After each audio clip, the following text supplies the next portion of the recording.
Salut, désolé pour le bruit et le dérangement.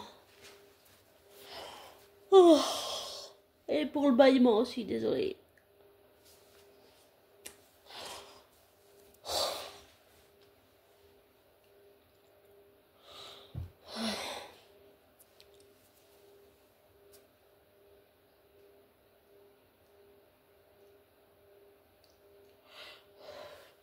Voilà.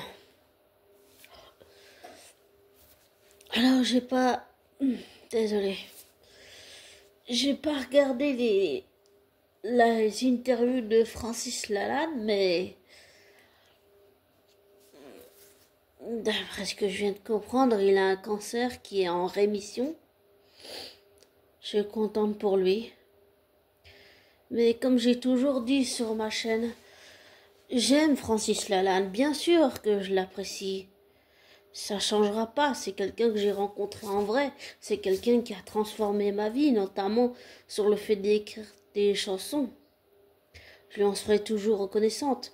Mais aimer ne veut pas dire être aveuglé ou ne pas reconnaître quand l'artiste qu'on apprécie fait des erreurs, et des erreurs très graves. Par exemple, de ce que j'ai appris, il a volé un chef d'entreprise, une entreprise Starlux, il a volé toutes des figurines, des choses qui n'étaient pas à lui, et il a enfermé sa compagne et la fille qu'il a eue avec elle, il a fait de la dégradation, il a risqué de la prison, une amende. Donc, oui, bien sûr que j'apprécie énormément Francis Lalanne, mais ça veut pas dire que je dois être d'accord avec tout ce qu'il a fait. Et c'est pour ça que j'ai souvent dit dans mes coups de gueule, où est-ce que passé le Francis Lalanne que je connais, où est-ce que passé le Francis Lalanne que j'ai connu, celui qui se battait pour les autres. C'est ça. Donc, oui, je ne lui pardonne pas d'avoir fait ce qu'il a fait à son ex-compagne avec qui il a eu une fille, même si je sais qu'un jour je lui pardonnerai. Bien sûr. Mais aimer un artiste, c'est aussi savoir reconnaître quand il se comporte de façon inappropriée avec quelqu'un de son propre entourage. Et c'est exactement ce qu'il a fait. Donc moi, je suis pas d'accord de dire parce qu'on aime un artiste, il faut être aveugle et ne pas voir sur les côtés ce qu'il peut faire de négatif. Non. J'apprécie énormément Francis Lalanne, mais ça veut pas dire que je dois être d'accord avec tout ce qu'il fait. C'est-à-dire, tu vois, les chevaux, ils ont des œillères. Au lieu d'avoir des œillères, j'ai enlevé les œillères. Et j'ai vu les choses telles qu'elles sont. Et c'est pas forcément très joli, ni très beau. Alors oui, je souhaite à Francis Lalanne de guérir, d'être en rémission. Je suis très contente pour lui qu'il soit en rémission parce que le cancer, c'est vraiment une cochonnerie. C'est vraiment une cochonnerie. C'est comme, voilà, Florent Pagny. Bon, j'imagine qu'ils sont amis, mais c'est comme avec Florent Pagny qui a aussi eu un cancer. Il est en rémission, peut-être, je sais plus. Ouais, voilà, il a guéri de son cancer. Mais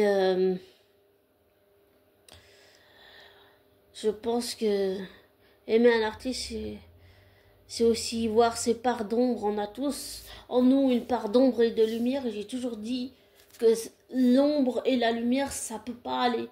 L'un ne peut pas aller sans l'autre. C'est comme par exemple quand j'analyse un personnage de fiction. Pour moi, tu peux pas faire une analyse technique point par point d'un personnage sans qu'il y ait dedans le comment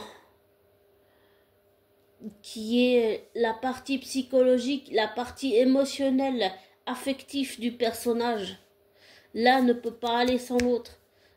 Et ce que j'ai compris, c'est que la dualité n'existe pas dans d'autres mondes, mais qu'elle existe ici dans notre monde, dans la matière. Voilà, c'est mon petit côté complotiste qui parle de ça, mais pour en revenir à Francis, oui, je suis très contente qu'il soit en rémission. C'est vrai que le cancer, c'est vraiment une cochonnerie. C'est de la merde, ce truc. C'est vraiment une cochonnerie. Je suis contente qu'il soit combatif et qu'il se batte. Très contente. Et Francis, pour moi, ça a été comme un modèle, mais ça a été aussi un modèle dans ce que j'ai vu, ce qu'il fallait faire et ne pas faire. Et même s'il m'a déçu, pardonner ne veut pas dire oublier, mais pour le moment, c'est quelque chose, j'en suis pas encore là, oui, j'en suis pas encore là. Mais ce que je souhaite et ce que je veux pour Francis Lalanne, c'est qu'il suive une psychothérapie, qu'il se remette en question, qu'il s'excuse du mal qu'il a fait autour de lui, au lieu de dire je laisse les autres sur le côté, c'est pas mon problème. Parce que ça blesse les gens aussi. Et qu'il reconnaisse le mal qu'il a fait autour de lui et qu'il s'excuse et qu'il prenne conscience que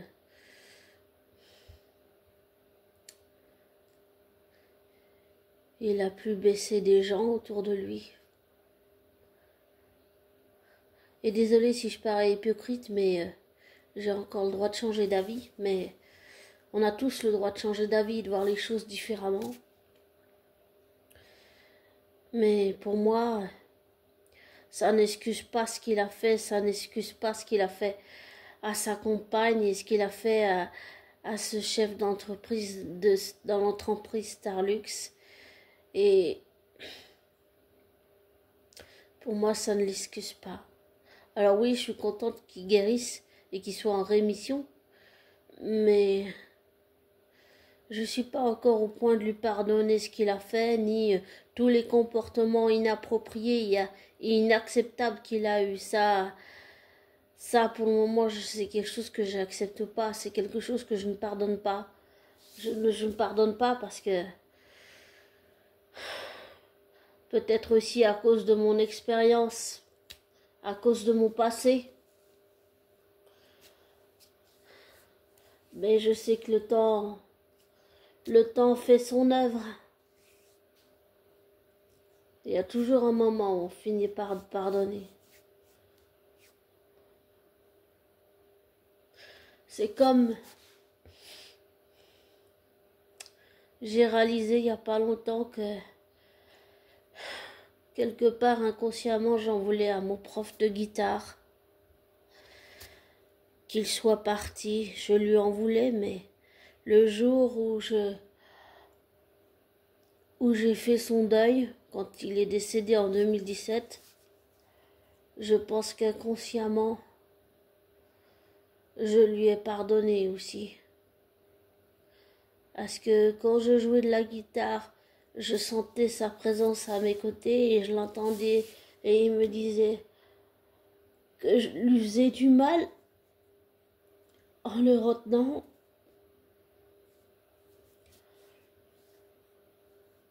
Et je réalise que maintenant en te le disant, ma bonnet, je te le réalise qu'en le disant, mais je ne le conscientise pas dans ma tête. Je le conscientiserai peut-être plus tard, mais pas maintenant. C'est un mélange de conscient et inconscient, j'ai l'impression. Et c'est la même chose pour Francis. Peut-être qu'un jour je lui écrirai une lettre où je lui dirai que je le pardonne. Mais je suis peut-être pas prête pour l'instant. Pas après tout ce qu'il a fait.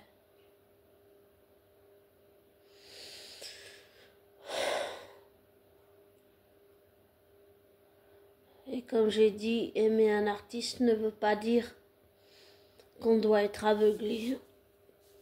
C'est aussi savoir voir ses parts d'ombre et de lumière. Maintenant, j'aimerais juste prendre un moment pour parler d'une autre artiste à laquelle je viens de m'intéresser malheureusement, même si elle est décédée. C'était une artiste que mon père a toujours aimé, qu'il appelait, je sais plus, il l'appelait, je crois, Salori. Il disait que c'était Salori parce que j'écoutais une artiste qui s'appelle Laurie Pester. Et il disait que Françoise Hardy c'était Salori. Et là, je viens d'écouter quelques chansons d'elle. C'est vrai il y a quelque chose. Et puis aussi, j'ai une pensée pour Thomas. Aussi pour Jacques Dutronc, parce qu'il vient de perdre l'amour de sa vie, mais enfin, il a perdu l'amour de sa vie, mais surtout pour Thomas, parce que une mère, on en a qu'une, quoi. Donc, j'ai vraiment une pensée pour Thomas Dutronc, quand même. Parce que dans le fond, on a toujours besoin de nos parents. Qu'on ait 30 ans, qu'on ait 40 ans, qu'on ait 60 ans, qu'on ait n'importe quel âge. Pour le vivre, je peux te dire, abonné, que oui, les parents peuvent parfois être étouffants, on peut en avoir marre, prendre de la distance, mais dans le fond, on aura toujours besoin de nos parents. Enfin voilà. Voilà ce que je voulais te partager. Et comme toujours, ne te laisse pas influencer par moi. Fais tes recherches, tes vérifications, tire-en tes propres conclusions. Et je te souhaite une belle soirée. Et déjà demain dimanche, hein, une belle fin de dimanche. Et un bon dimanche, un merveilleux dimanche. Et un joli début de semaine.